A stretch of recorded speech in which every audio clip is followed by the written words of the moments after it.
பார்த்துக் கொண்டிருப்பது தாமரை தமிழ் நியூஸ். போச்சம்பள்ளி அடுத்து உள்ள அரசம்பட்டி தென்னை ஆராய்ச்சி மையம் மற்றும் அதியமான் வேளாண்மை கல்வி நிலையம் இணைந்து உலக தேங்காய் தினத்தையொட்டி கருத்தரங்கம் நடைபெற்றது. கிருஷ்ணகிரி மாவட்டம் போச்சம்பள்ளி அடுத்த அரசம்பட்டி பகுதியில் உலக தேங்காய் தினத்தையொட்டி அரசம்பட்டி தென்னை ஆராய்ச்சி மையம் நிலையத்தில் விவசாயிகள், வேளாண் துறையினர், அதியமான் வேளாண்மை கல்வி மாணவர்கள் மற்றும் மேரிகோ நிறுவனத்தினர் பங்கேற்ற நிகழ்ச்சி நடைபெற்றது. இதில் வேளாண்மை விரிவாக்க இணை பேராசிரியர் முனைவர் ஜனனி வரவேற்று தென்னை சாகுபடியின் தற்போதைய நிலை பற்றியும், தென்னையில் அதிக மகசூல் பெறுவதற்கு விவசாயிகள் கடைபிடிக்க வேண்டிய வழிமுறைகளை பற்றியும் எடுத்துரைத்தார். இதையடுத்து இதில் அரசம்பட்டி தென்னை ஆராய்ச்சியில் தென்னஞ்செடி கென்னடி விவசாயிகளுக்கிடையே பேசுகையில், இலங்கையில் நடந்த APC மாநாட்டில் உலக தென்னை சாகுபடியிலும் தேங்காய் உற்பத்தியிலும் இந்தோனேஷியா, பிலிப்பைன்ஸ் நாடுகளை பின்னுக்கு தள்ளிவிட்டு இந்தியா முதலிடத்தை பிடித்துள்ளது.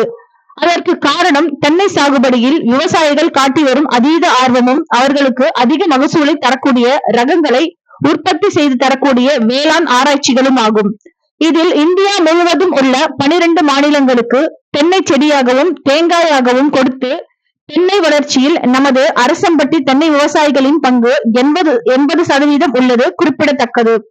இதில் தரமான எண்ணெய் சத்துமிக்க கொப்பரைகள் அரசம்பட்டி சுற்று வட்டார பகுதிகளில் கிடைப்பதால் தமிழக அரசு தென்னைக்கு புவிசார் குறியீடு கொடுத்தது. மேலும் அரசம்பட்டியை தென்னை நகரம் என அழைக்கப்படுகிறது. நெல், கோதுமை பயிர்களை அறுவடை செய்ய நவீன இயந்திரங்கள் வந்துள்ளன. தென்னை சாகுபடியிலும் தேங்காய் பறிக்க அதிநவீன இயந்திரங்கள் வர வேண்டும். அதற்காக ஆராய்ச்சியில் வேளாண் துறையினர் ஈடுபட வேண்டும்.